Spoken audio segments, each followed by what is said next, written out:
दोस्तों, एक लड़की थी। वह बहुत ही सुंदर बला की खूबसूरत थी। वह होशियार थी, लेकिन उसमें कमी थी।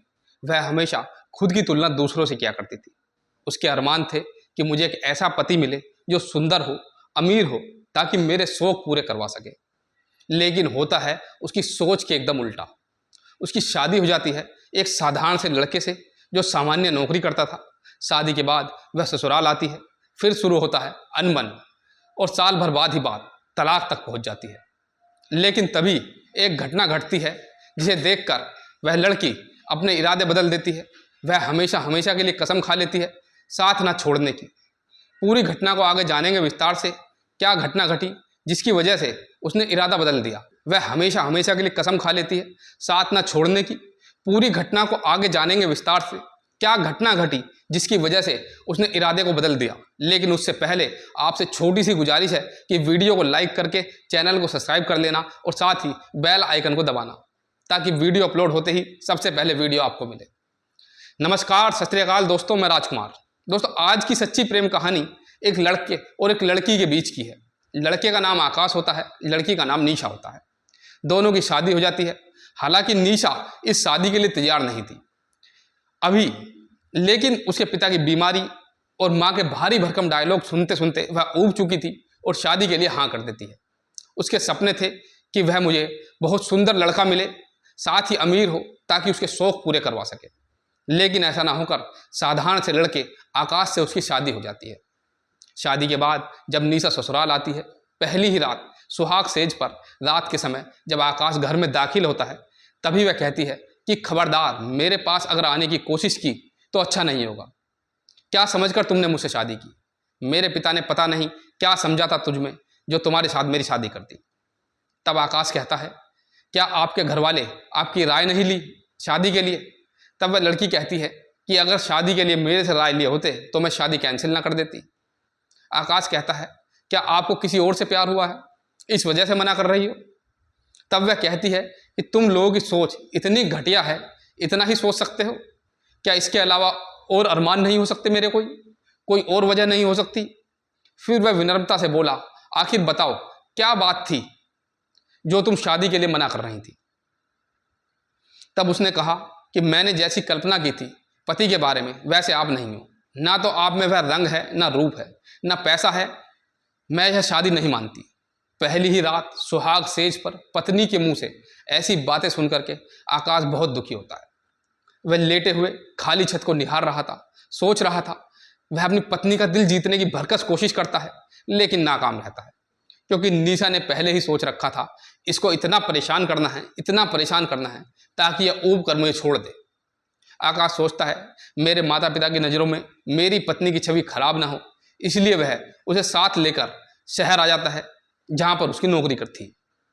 हालांकि नौकरी उसकी इतनी छोटी भी नहीं थी कि वह अपनी पत्नी का ख्याल ना रख सके, पर निशा को दूसरों से तुलना करने की आदत थी।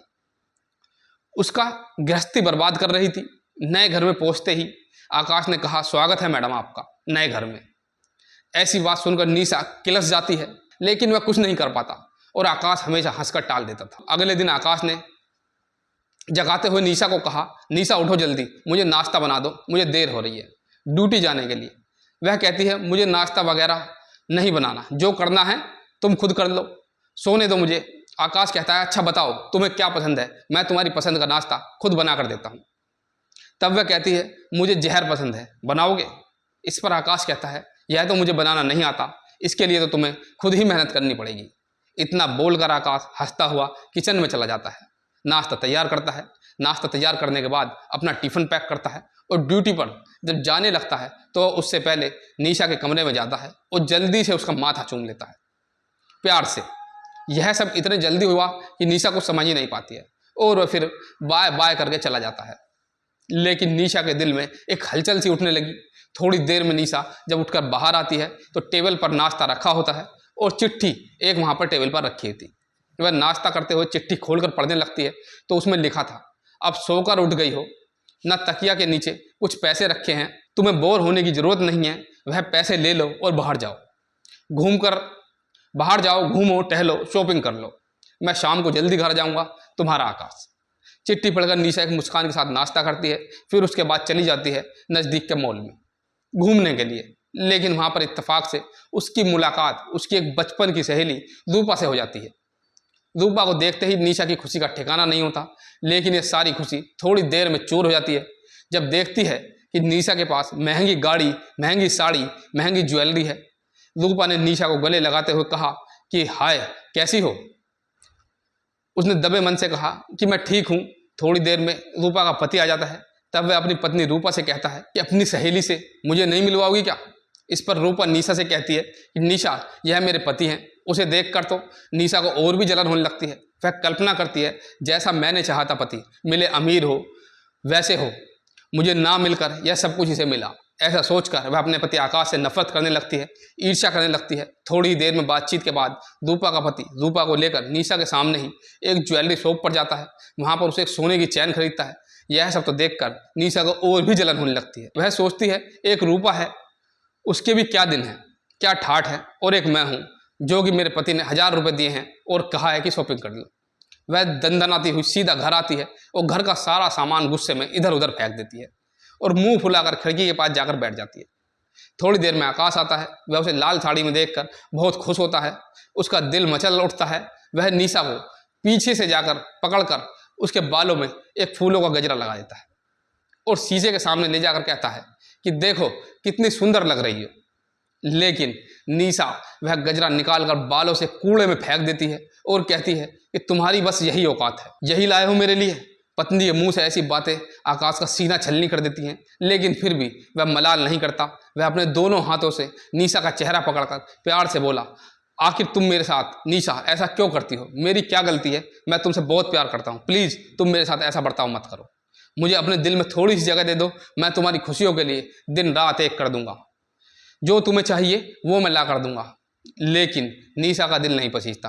वह उसे धक्का दे करके दूर कर देती है और कहती है मुझे तुमसे कुछ नहीं चाहिए, मुझे जो चाहिए वो दोगे।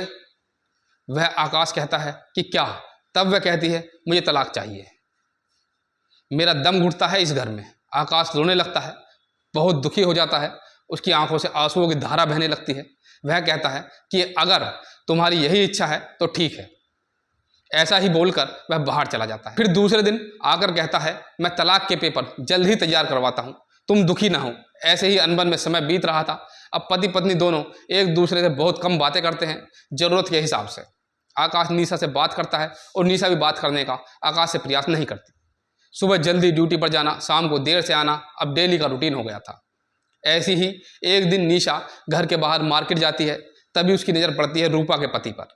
वह एक लड़की के साथ बहुत क्लोज होकर सट कर बैठा हुआ था। उसे देखकर यकीन नहीं होता कि रूपा खुद इतनी सुंदर है, लेकिन उसका पति एक लड़की के साथ है।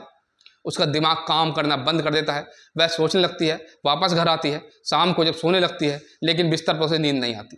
वह बार बार करवट बदलने लगती है। आकाश को बर्दाश्त नहीं होता। वह पूछ बैठता है आखिर क्या बात है, निशा कोई दिक्कत है क्या? तब निशा ने कहा नहीं, मुझे कोई दिक्कत नहीं है।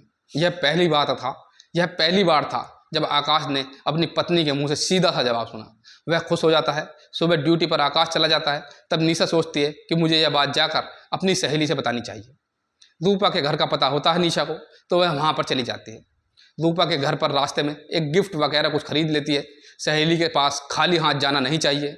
रूपा के घर के सामने पहुँचते ही निशा अपनी साड़ी ठीक करने लगती है। तभी उसका गिफ्ट नीचे ज़मीन पर गिर जाता है। वह एक हाथ से साड़ी को पकड़े हुए थी, दूसरे हाथ से गिफ्ट को उठाने लगती है। जब झुककर उठने लगती है तो सामने से देखा कि रूपा के घर की खिड़की खुली होती है और अंदर से रूपा अपने पति पर चीख रही थी, तुम्हें शर्म नहीं आती? तुम्हारे दूसरे लड़की के साथ संबंध है, शादी के बाद पत्नी से होते हुए तुम यह नाजायज रिश्ते रखते हो। ऐसी बात सुनकर रूपा का पति जोरदार चांटा उसे मारता है और कहता है तू अपनी औकात में रह, समझी तू? क्या तेरी पहचान मेरे यहाँ आने के बाद बनी? यह महंगे घर, गाड़ी, शान शौकत, जेवर कभी सपने में तूने सोचा था? नहीं ना। यह सब अगर चाहिए, यहाँ रहना है तुम्हें, तो बर्दाश्त करना पड़ेगा। ऐसा सुनकर निशा को लगता है कि रूपा के पति ने उसे चाटा नहीं मारा, बल्कि मेरे गाल पर मारा है, मेरी सोच पर मारा है। तभी रूपा भी अपने पति को एक जोरदार चाटा मारती है और कहती है मुझे नहीं चाहिए तुम्हारा घर, गाड़ी, बंगला, शान शौकत, सब कुछ तुम्हें मुबारक हो। मुझे एक प्यार करने वाला पति चाहिए जो भले ही गरीब हो, मैं उसके साथ झोपड़ी में रह लूँगी, पर तुम्हारे साथ नहीं रहूँगी।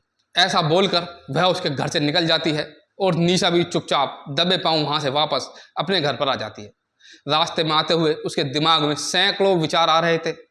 आज उसे अपने गलती का एहसास हो रहा था। मैंने आकाश के साथ कितना जुल्म किया है उसे समझ आ गया था। पति पैसे वाला नहीं बल्कि प्यार करने वाला चाहिए। आज आकाश घर आएगा तो मैं उससे माफ़ी मांग लूँ, जो भी सज़ा देगा मैं उसे सह लूँगी। ऐसा सोचते हुए वह घर पहुंच जाती है। घर पहुंचने पर आज उसे अपना घर लग रहा था। शाम को जल्दी खाना बनाकर वह आकाश के आने का इंतजार करने लगती है। टाइम होता है, आकाश थके पाँव से अपने घर पहुंचता है, सोफे पर बैठ जाता है। फिर निशा उसे पानी के लिए पूछती है। पहली बार आकाश को आभास हो रहा था कि निशा उसकी पत्नी है। वह पानी लेता है, पानी पीने लगता है, दूसरे हाथ से झट से बैग से पेपर निकालता है और निशा को पकड़ा देता है। यह लो, इस पर मैंने साइन कर दिए हैं, तुम भी साइन कर देना। कल ही मैं तुम्हें तुम्हारे घर छोड़ दूंगा और तुम्हें वहाँ पर कुछ कहने की जरूरत नहीं है। सारा इल्ज़ाम मैं अपने ऊपर ले लूँगा। इतना कहकर वह लेट जाता है। लेकिन घर के बाहर खड़ी निशा उन पेपर्स को देख रही थी जिसमें आकाश के साइन थे। वह पेपर देखकर यह सोच रही थी कि धरती फट जाए, मैं उसमें समा जाऊँ। अगले दिन आकाश सुबह जल्दी उठता है। आकाश जल्दी उठकर ड्यूटी पर चला जाता है, निशा के उठने से पहले ही, और एक लेटर टेबल पर छोड़ देता है जिसमें लिखा था कि निशा सॉरी, आज मुझे जल्दी जाना पड़ रहा है, काम है, मैं शाम को आकर तुम्हें छोड़ दूंगा, तुम तैयारी करके रखना। निशा बाहर खड़ी होकर उस तलाक के पेपर को सिर्फ निहार रही थी जिसमें आकाश के साइन थे। उसे खुद से नफरत होने लगी थी। उसका दिल कर रहा था धरती फट जाए और उसमें समा जाए। दिन भर कुछ खाना पानी भी नहीं खाया, सामान को अपने पैक करती रहती है। शाम को आकाश जल्दी घर आ जाता है। निशा बाहर सोफे पर एक कोने में पड़ी थी। आकाश बगैर उसकी तरफ देखे कमरे में घुसते हुए कहता है, सारा सामान पैक कर लिया ना, कुछ रह तो नहीं गया। फिर निशा अपने मन ही में कहती है कि मेरा दिल रह गया है तुम्हारे पास। आकाश निशा के पास से बैग उठाकर जब चलने लगता है तो निशा उसका हाथ पकड़ लेती है। उसके कदम रुक जाते हैं। पीछे मुड़कर जब आकाश देखता है तो निशा का चेहरा आंसुओं से भीगा हुआ था। निशा को ऐसा देखकर आकाश को एक टीस उठती है। वह पूछता है कि क्या बात है, कुछ चाहिए क्या?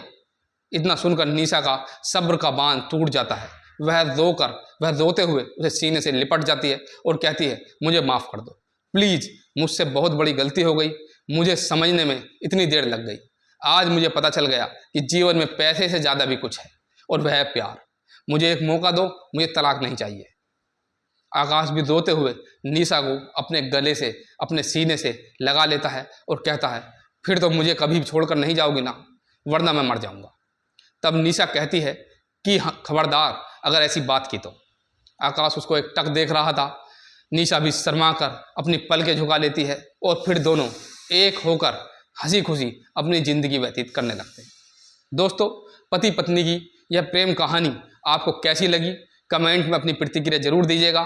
फिर मिलता हूँ किसी और अगले वीडियो में किसी और कहानी के साथ। तब तक के लिए इजाज़त दीजिएगा। नमस्कार, धन्यवाद।